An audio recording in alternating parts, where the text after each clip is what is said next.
Alright, so what we just saw was majorly focusing on the chest. So today we are going to focus on the chest workout, in which we'll use the resistance band and our body. So first, let's do push-ups, simple push-ups but with the resistance. And for that, you can wrap around the resistance band around your back.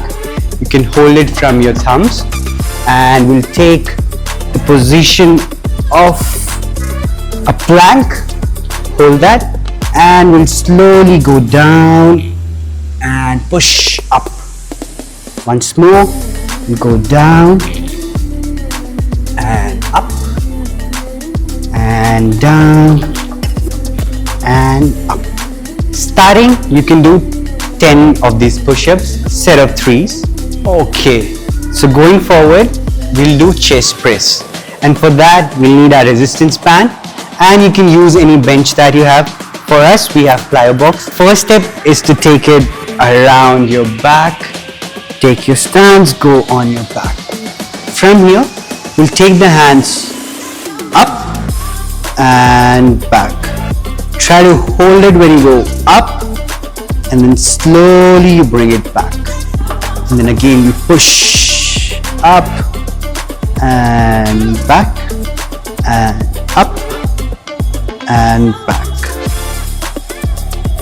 This also you can do 10 3 steps. Okay, once we are done with the chest press, let's move to the flying chest, and depending on your strength you can use the resistance of the band.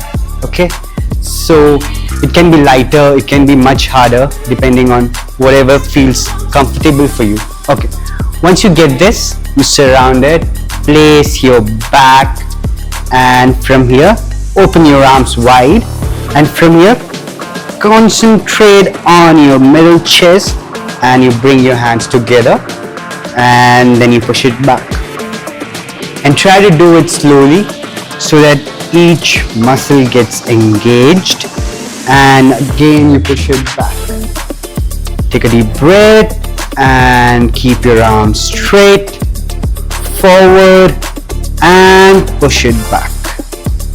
Same with this, you can do set of 3 with 10 reps.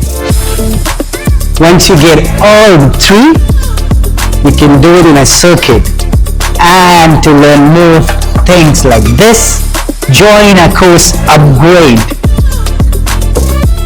That's me signing out.